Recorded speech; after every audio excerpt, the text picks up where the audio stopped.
Doughty has a broken ankle because the Kings don't have enough problems. With the Dodgers winning the NL West again, the LA Times continues to push Shohei Ohtani pitching in the playoffs, and JJ Redick's vision for LeBron James setting the pick. Like he's AC Green or something. Good morning. I'm James. This is your daily dose of sports and snark for the greatest sports city in the world, Los Angeles. This is the faithful Angelenos Morning Report. It is September 27, 2024. We have a ton of news to get to, so I don't want to waste a lot of time. If you like being in the know about LA sports, clickety-clack the like button. Clickety-clack the subscribe button. There's a notification bell. Hit that. It'll let you know when we drop new content. Sharing is caring. Let people know we exist, and by all means comment. Now, before we go through the news and notes, a look at the scoreboard. Dodgers 7, Slime Diego 2. There was a 5-run rally in the 7th. The Dodgers win the NL West for the 11th time in 12 years. They dance in front of the Padres, which is exactly what they deserve. Keep this in mind. It took a game-ending triple play for Slime Diego to avoid getting swept. Will Smith and Andy Pages hit 2-run home runs. Mookie Betts drove in 2 more. A couple things about the Dodgers. 1, we at Faithful Angelenos do not refer to division winners as champions. There is only one champion, and that's the reason I bring it up, is because that's what I want the Dodgers to focus on. 2, there are a number of things that I don't like about the Dodger way to play baseball. I think they injure their pitchers. I think they rely way too much on home runs. But even without earning 100 wins in the regular season, credit where it's due. This was a terrific job of managing by Dave Roberts. He has his detractors. I get it. This is the thing. It was a really strong job of keeping that team afloat. Meanwhile, today, the Dodgers are at Colorado at 5. It's undecided going for the Dodgers versus Cal Quantrill, who is 8-10 with a 4.72 ERA. And Washington's at Angel City at 7. By the way, side note, LAFC bought a stake in Angel City. But let's get to the news. Kings franchise cornerstone Drew Doughty, a 2-time Stanley Cup winner and a Norris Trophy winner, broke his ankle during a preseason game against Las Vegas. He jammed his left leg into the boards while battling for the puck.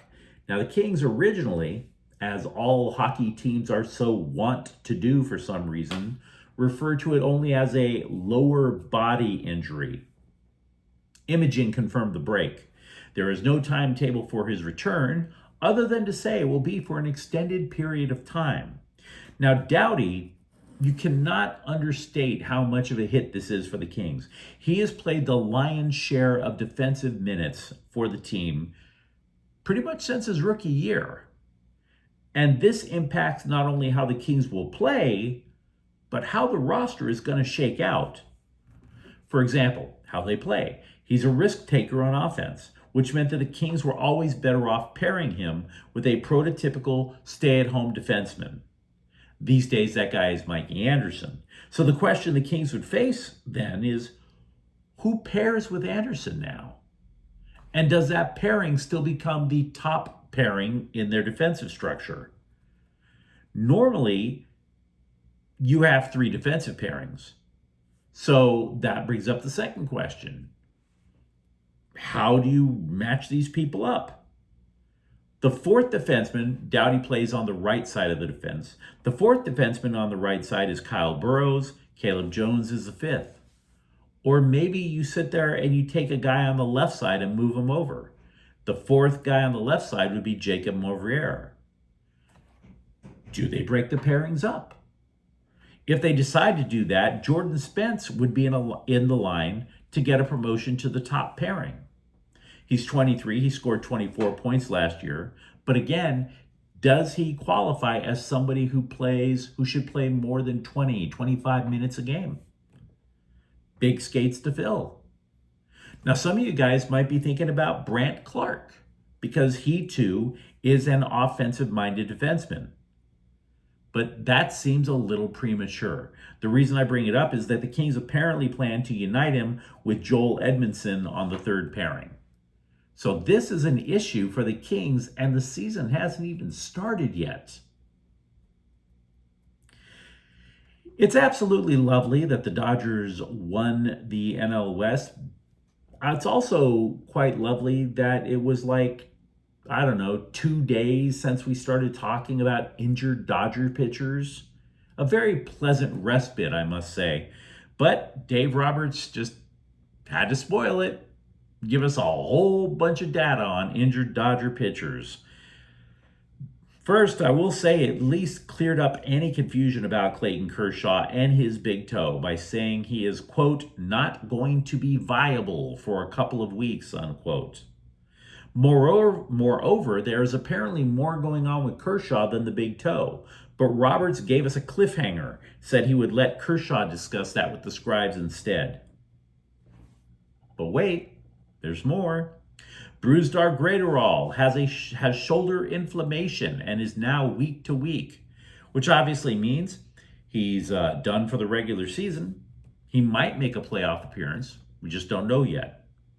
He pitched a scoreless inning Tuesday, but according to Roberts, quote, his last outing was 5 pitches and he couldn't play catch the next day. Ever since he's been back, it's kind of been touch and go. Good, then not good. What that looks like for the rest of the season, I just don't know, unquote. Finally, the curious case of Tony Gonsolin gets drastically confusing to the scribes. The Sporting News listed Gonsolin as moving closer to the rotation. Then there was a Dodger blog that claimed Gonsolin won't pitch in the regular season at all. And then CBSSports.com claimed Gonsolin was going to be the Dodgers starter tonight. Your guess is as good as mine. I got nothing concrete to tell you. And just to keep the ego of columnist Bill Plaschke nice and overly inflated, the LA Times asked Andrew Friedman what went on in a meeting with Shohei Ohtani about his pitching rehab. Were the playoffs brought up? Huh? He's going to pitch, right? To which Freeman replied, quote, it just wasn't even talked about because it's not a thought, unquote. Now, common sense would suggest that means we can drop the topic. Only Friedman said the same damn thing about 2 weeks ago, and the Times reporters were like, la, didn't even bother to hear it. Didn't even bother. Speaking of Ohtani, he gave an interesting opinion about the difference between playing for the Dodgers and the Angels. Something was holding him back at the beginning of the year. And here's how it works. He was pressing with runners in scoring position because with the Angels, he had no help. I mean, you could say there was Mike Trout, but he's always getting injured. Anthony Rendon doesn't ever seem like he wants to play. So you're surrounded by teammates who are clearly more suited for what? AAA? So any chance you have to score and you're at the plate, you feel the need to press.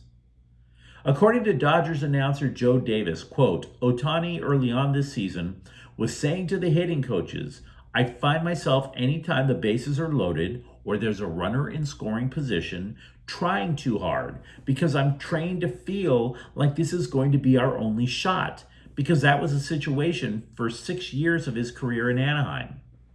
He's had to rewire himself to not try to win the game every time he gets an at-bat with a runner in scoring position, unquote. Shortstop Miguel Rojas, meanwhile, will play through pain for the rest of the year. There is a tear in his left adductor muscle, which is a muscle on the inner thigh. This was revealed with an MRI. He's gotten a cortisone shot until the season is over. He'll have to make that work, and then he'll have surgery. For years, before he even considered playing for the Lakers, LeBron James would bring the ball up court, look for a mismatch, summon a teammate over for the pick and roll so that when the defense gets confused, James would get that mismatch and then get a nice path to the basket. And with the Lakers, he did that a lot with Anthony Davis because one of the two would inevitably get the open shot. A couple of days ago, J.J. Redick said he wanted more motion, which suggested that pick and rolls were about to go the way of the wishbone in college football. But that's not true. Redick is not anti-pick and roll. Redick just wants James to be the guy who sets the pick now. In other words, Redick is suggesting taking the NBA's all-time leading scorer and treating him like he's Bill Laimbeer from the 1980s. Well done. Well done. Redick told some podcaster, quote, LeBron is one of the smartest players, and I think using him as a screener and finding ways to get him the ball in specific spots on the floor where he can be a facilitator and a scorer, that's what I mean by being off the ball, unquote. Good luck with that. Because I'll tell you, there is part of the quote that's right. I think it's fair to say LeBron James has a high basketball IQ. I also think it's fair to say LeBron James doesn't take drastic change well. Anybody remember last year how the idea was to limit his minutes so he'd have all this energy in the postseason? How long did that move last? If you answered one game in Denver, you'd be correct.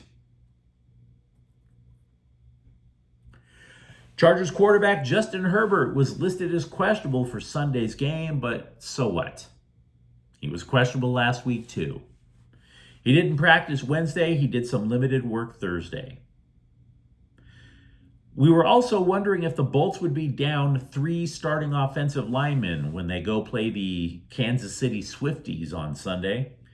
That might not be true, though, because Trey Pipkins did practice at right tackle yesterday, but there is some lineup shuffling. The Athletic noted that from right to left, you had Pipkins at right tackle, then somebody named Sam Mustipher at guard, then there's Bradley Bozeman, Zion Johnson, and Jamario Salyer over on the left side.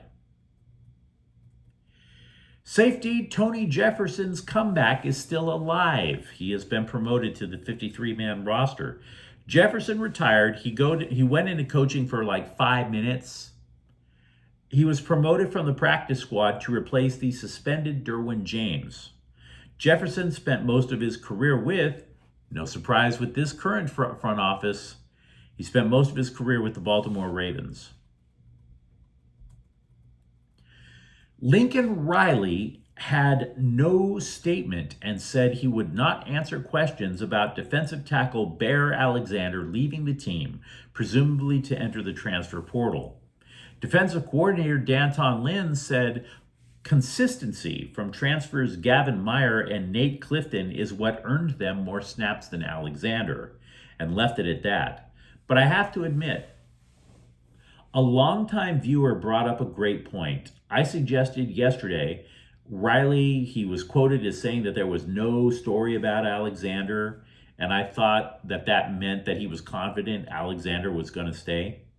The viewer suggested that the reason Riley said there was no story is because maybe in Ryan's eyes, Alexander had already checked out and Riley was just saying to hell with it. That makes sense because Riley didn't bury Malachi Nelson when the ballyhooed quarterback left for Boise State. It's possible that Riley had seen enough of both Nelson and Alexander and thought to himself, you know what, let's just cut it loose and move on. You'd have to tell me how you interpreted that quote. I have a couple of pals who are Clipper fans, so I don't like to crap on them because, let's be real, being a Clippers fan is kind of like taking a ride on Splash Mountain at Disneyland, only the water has been replaced with poo. So for me to throw crap on a Clippers fan is like throwing poo on top of poo. I don't want to do that. It's not particularly nice. But we also face reality here at Faithful Angelenos. If Kawhi Leonard misses a lot of time and the Clippers miss the playoffs, Oklahoma City would get a lottery pick. This is the continued result of the Paul George trade, because that trade included a pick swap for 2025. Keep in mind, the George trade had already given Oklahoma City Shai Gilgeous-Alexander and Jalen Williams. The latter averaged just a little bit less than 20 points per game last year. In yesterday's clip, I thought I was guilty of underplaying LAFC's win on Wednesday to capture the U.S. Open Cup. We had a lot of news to get to that day, and I try to keep these clips at about like 15 minutes. But you know who else underplayed it? Some of the people at LAFC. Said goalie Hugo Lloris, quote, trophy's a trophy. It helps give us a boost for the end of the season. Manager Steve Cherundolo, quote, we're happy to win. We were due, unquote. Way to live it up, guys. Way to crack open the bottles of champagne. Seriously, soccer is literally all about trophies. That's why you have all these side tournaments. This is literally a trophy is a trophy, kind of gives us a boost. This is literally kind of like saying, you know what? A baby is a baby. Helps give us a boost for a tax refund. But you let me know what you think in the comments thread. Are you a Kings fan, and does this inspire panic with what happened to Drew Doughty? And what are you thinking for the Dodgers rotation when the playoffs kick off? And if you enjoyed the content, don't forget to subscribe to Faithful Angelenos. We talk LA sports every single day here. Thank you for watching. I'm James. We'll be back tomorrow. Faithful Angelenos is a Kian Cortel Queso production. Take care.